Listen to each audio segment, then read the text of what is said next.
شادی ہمارے یہاں کیسی ہو رہی ہے؟ ایک عورت اللہ کے نبی کے پاس آئی اور کہنے لگی کہ اللہ کے رسول میں آپ سے شادی کرنا چاہتی ہوں، انی احب لک، میں اپنے آپ کو ہبہ کر رہی ہوں۔ تو اللہ کے نبی صلی اللہ علیہ وسلم نے کیا فرمایا؟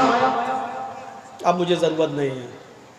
وہاں ایک صحابی بیٹھے ہوئے تھے، فوراً کہنے لگے اللہ کے رسول اگر آپ کو ضرورت نہیں ہے تو میرے ساتھ کروا دیجیے اس کی شادی۔ کوئی بری بات نہیں کہی انہوں نے، میرے ساتھ کروا دیجیے۔ اللہ کے نبی نے کہا تم کرو گے؟ کہا ہاں مجھے ضرورت ہے بیوی کی۔ اس عورت سے پوچھا کہ تم اس کے ساتھ کرو گی؟ اس نے کہا آپ کے لیے آئی تھی، اگر آپ نہیں کر سکتے تو اس کے ساتھ کر دیجیے، مجھے تو گھر بسانا ہے۔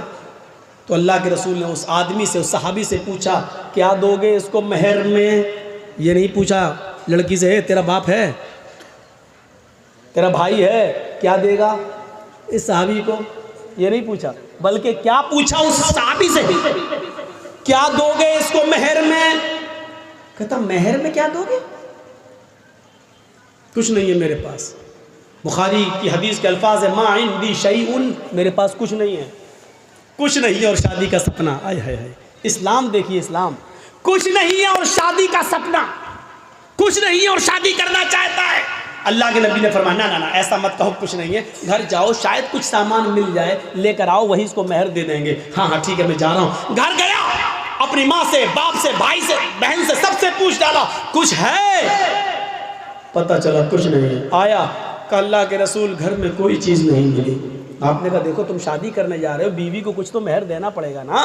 پتہ چلا مہر نقد ہونا چاہیے، کچھ تو ملے گا۔ کہنے کچھ نہیں ملا۔ اللہ کے نبی نے کہا دوبارہ جاؤ۔ کہا جب کچھ ہے ہی نہیں تو پھر دوبارہ جا کے کیا 50 بار بھی جاؤں گا تو کچھ نہیں ملے گا؟ کہا دوبارہ جاؤ، التمس خاتما من الحدید، لوہے کی انگوٹھی مل جائے تو وہی لے آؤ، سونے کی نہیں، چاندی کی نہیں، لوہے کی انگوٹھی جو آج 5-5, 6-6, 10-10 روپے میں ہمیں سڑکوں پر مل جائے گی۔ اگر لوہے کی انگوٹھی ہی مل جائے تو وہی لے آؤ، وہی دے دو اپنی بیوی کو، ہونے والی بیوی کو۔ وہ کہتا لوہے کی انگوٹھی، چلو جاتا ہوں پوچھتا ہوں، معمولی چیزیں ہوگی گھر میں رکھی ہوگی۔ وہ دوبارہ گھر گیا، وہ صحابی تھوڑی دیر کے بعد گھر سے واپس آتے اور کہتے ما وجدت خاتما من الحدید، اے اللہ کے رسول گھر میں بہت کچھ ڈھونڈا، بہت تلاش کیا، لیکن مجھے لوہے کی انگوٹھی بھی نہیں ملی۔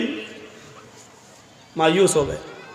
اللہ کے رسول بھی بیٹھے کہ اس کے پاس لوہے کی انگوٹھی بھی نہیں ہے، اب یہ کیسے کیا ہوگا؟ اب وہ جانے لگا۔ اللہ کے نبی نے کہا کہاں جا رہے ہو؟ کیا کروں گا بیٹھ کے جب نکاح ہی نہیں ہو سکتا ہے، لوہے کی انگوٹھی بھی نہیں ہے، کچھ نہیں ہے گھر میں، جا رہا ہوں کھیتی باڑی کروں گا، کچھ محنت کروں گا، مزدوری کروں گا، ماں بوڑھی ہے اس کی ذمہ داری ہے میرے اوپر، باپ بوڑھے ہیں ان کو کھلاتا ہوں پلاتا ہوں، جا رہا ہوں کام دھندا کروں گا کچھ۔ اللہ کے نبی نے کہا ادھر آؤ، بیٹھایا اپنے پاس، پوچھا تمہارے پاس کچھ نہیں ہے؟ کہا کہہ تو دیا نہیں ہے۔ لوہے کی انگوٹھی بھی نہیں ہے؟ کہا نہیں۔ کہا اچھا سوچو، ایک بار اور سوچو، کچھ ہے؟ دماغ داؤں، ہاں ہاں ہے۔ کہا کیا ہے؟ عندی ازار، ایک لنگی ہے، تہبند ہے، ایک تہبند ہے، لاؤ لاؤ لاؤ لاؤ، اس کو دے دو، چلو وہی دے دو۔ کیا کہتا ہے معلوم ہے؟ وہی دے دو۔ جب وہ دے دوں گا تو میں کیا پہنوں گا؟ جب سوتا ہوں تو وہی تو پہنتا ہوں گھر پہ، جب اس کو دے دوں گا تو میرے پاس کیا رہے گا؟ تو اللہ کے نبی نے کہا پھر کیوں کہہ رہے ہو کہ کچھ ہے؟ کہا آپ نے پوچھا تو میں نے کہہ دیا وہی ہے، اس کو میں پہن کے سوتا ہوں، تو پھر اس کو وہ بھی نہیں دے سکتے ہو؟ تو اس نے کہا پورا نہیں دے سکتا ہوں، 2 ٹکڑے کر دیتا ہوں، آدھا دے دوں گا اس کو۔ اب اللہ کے رسول کی مسکراہٹ نکل گئی، ہنسی آ گئی۔ آدھا دو گے بیچاری، آدھا کا کیا کرے گی وہ؟ آدھا کس کام کا؟ اور جب پھاڑ دو گے تو آدھا تم کیا کرو گے؟ تمہارے کس کام کا؟ کسی کام کا ہو یا نہ ہو، کم سے کم کھیت میں بچھا تو لیں گے، بیٹھ تو جائیں گے۔ باندھنے کے لائق نہیں رہے گا تو کیا ہوا؟ کم سے کم زمین پر بچھا کے بیٹھ تو سکتے ہیں۔ پورا نہیں دے سکتا ہوں میں، دوں گا تو آدھا۔ اللہ کے نبی نے کہا آدھا نہ اس کے کوئی کام کا، نہ آدھا تیرے کوئی کام کا۔ نہیں یہ تو نہیں لوں گا۔ اچھا یہ بتاؤ قرآن کتنا یاد ہے؟ اوہ نوجوانوں سنو، ویڈیو بنانے والوں سنو، اپنے اپنے کیمروں میں قید کرنے والوں سنو، سننا اور پوری تقریر مت سننا، بس وہی سنتے رہنا کہ سب سے بڑا سخت عذاب اس کو ہوگا جو دنیا میں تصویر ہے۔ پوری تقریر مت سننا، بس یہی سنتے رہنا، یہ جملے تمہیں تھپڑ مارتے رہیں گے۔ جب تک دوسرے سال ہمیں بلا نہیں لو تب تک وہی حدیث تمہیں تھپڑ مارتی رہے گی کہ ہم کیا کیا کرتے ہو، کتنے بڑے بڑے گناہ کرتے ہیں۔ سنو، کہا قرآن تمہیں کتنا یاد ہے؟ سونا نہیں، چاندی نہیں، کپڑا نہیں، دولت نہیں، یہاں تک کہ بیوی کو دینے کے لیے لوہے کی انگوٹھی بھی نہیں، اتنا غریب گھر کا صحابی، لیکن جب اس سے پوچھا کہ تمہیں قرآن کتنا یاد ہے، سر اٹھاتا ہے، کہتا ہے اللہ کے رسول مجھے سورہ ملک یاد ہے، مجھے سورہ حشر یاد ہے، مجھے سورہ جمعہ یاد ہے، مجھے سورہ منافقون یاد ہے، مجھے سورہ نبا یاد ہے، مجھے سورہ قیامہ یاد ہے۔ اللہ کے نبی نے فرمایا کیا تمہیں اتنی صورتیں یاد ہیں؟ کہا ہاں۔ آپ نے کہا کیا تم مجھے منہ زبانی بغیر دیکھے سنا سکتے ہو؟ اس نے کہا۔ آپ نے کہا اتنی صورتیں تمہیں یاد ہیں؟ اس نے کہا ہاں۔ کہا پھر یہ کیوں کہتے ہو کہ میرے پاس کچھ نہیں ہے، تمہیں اتنی صورتیں یاد ہیں، کیا تم ان صورتوں کو اپنی بیوی کو یاد کرا دو گے، اس عورت کو یاد کرا دو گے جس کے ساتھ میں تمہارا نکاح کرنا چاہتا ہوں؟ اس نے کہا ہاں میں کرا دوں گا۔ اس عورت سے پوچھا اگر تیرے شوہر کے تیرے نکاح کے مہر میں اگر قرآن کی ان صورتوں کو میں مہر بنا دوں اور انہی صورتوں کو تو اپنا مہر مان لے تو کیا تو اس سے نکاح قبول کر لے گی؟ کیا ان قرآن کی صورتوں کو اپنا مہر مان لے گی؟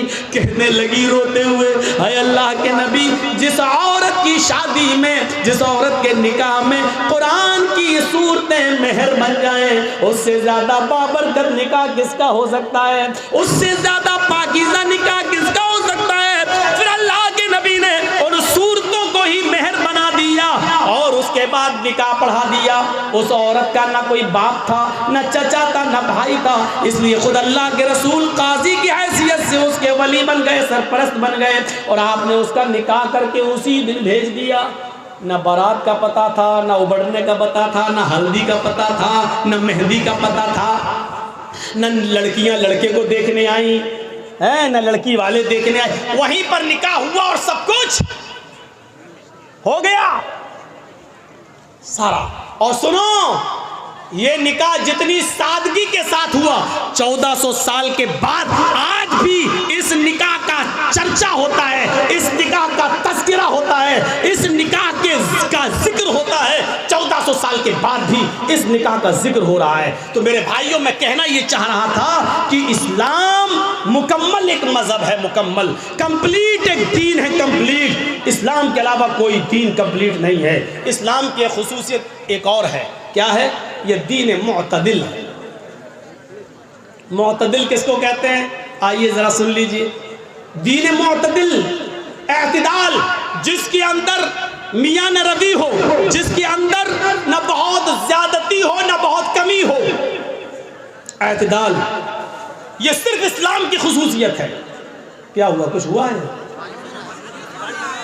بارش ہو رہا ہے تو تھوڑا دیر بیٹھیے، جب تیز ہوگی تو سب سے پہلے تو ہم ہی بھاگیں گے۔ جب تک ہم بیٹھیں تب تک آپ بیٹھے رہیے۔ سنیے، اچھا پنڈال ہے، بارڈر پروف پنڈال ہے، آپ لوگ ڈریے نہیں۔ صحابہ کرام نے اسلام کے لیے اپنی جانیں لٹا دیں، آپ تھوڑی سی بارش برداشت نہیں کر سکتے ہیں؟ بیٹھیے، آج آپ کے ایمان کا امتحان لینا ہے، آج آپ کے ایمان کا امتحان لینا ہے۔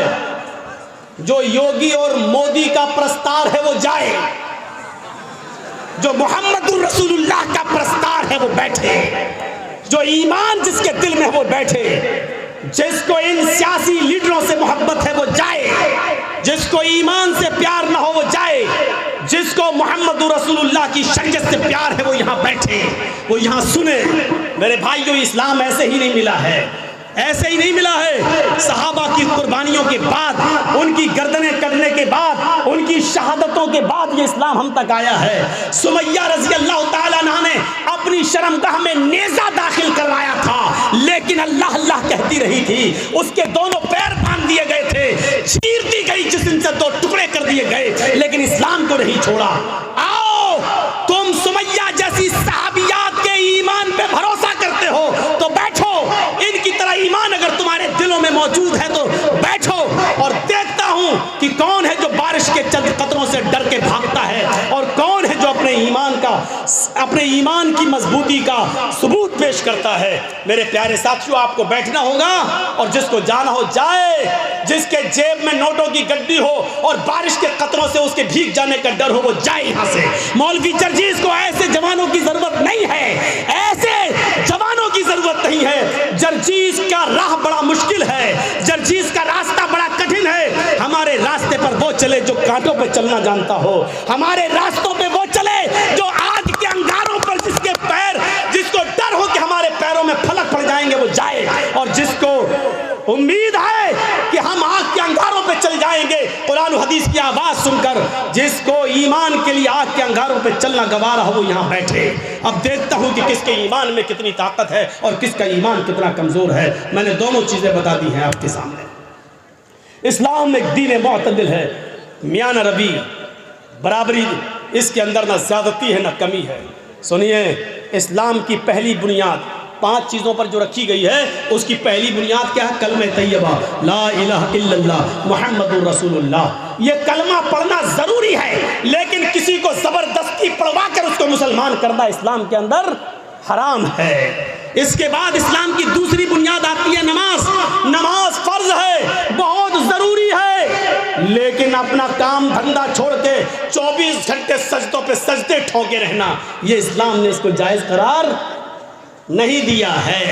جمعے کی نماز فرض ہے ہر مسلمان مرد پر، عاقل اور بالغ پر، لیکن جمعے کی نماز کے لیے صبح آ جاؤ اور شام تک مسجد میں رہ کر سجدوں پہ سجدے کرتے رہو، یہ نہیں سکھایا، بلکہ کہا فَإِذَا قُضِيَتِ الصَّلَاةُ فَانتَشِرُوا فِي الْأَرْضِ۔ جب نماز جمعہ ہو جائے تو آپ مسجد خالی کر دو اور رکشہ چلاؤ، لکڑیاں اکٹھی کرو، جنگلوں سے لا لا کر بازار میں بیچو، محنت کرو، مزدوری کرو، کھیتی کرو، باڑی کرو، اور اپنی بیوی اور بچوں کا پیٹ پالو، ان کے لیے محنت و مزدوری کرو۔ اسلام نے یہ شکشا دی ہے۔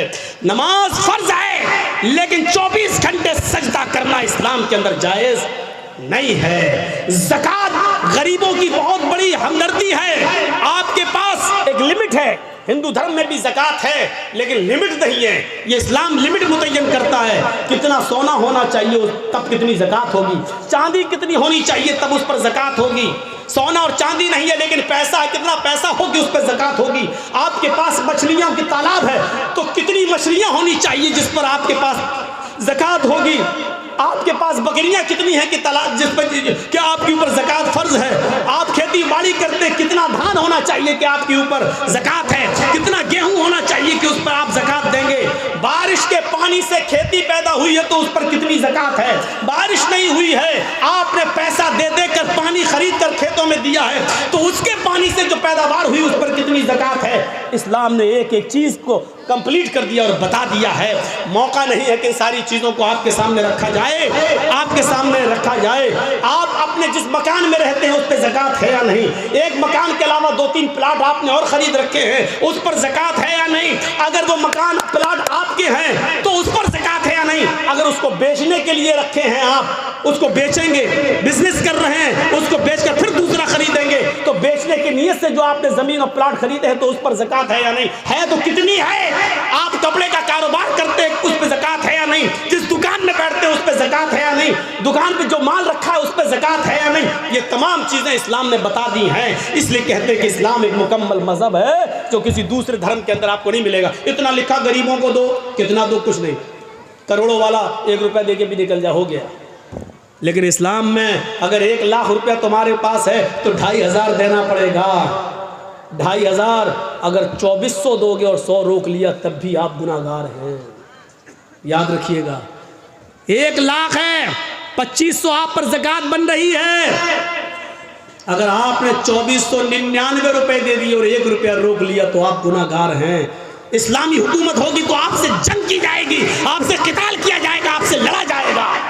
اگر آپ 1 روپیہ دینے سے منع کریں گے تو آپ کے خلاف جہاد کیا جائے گا۔ میرے بھائیوں سوچو، یہ اسلامی رولز ہیں۔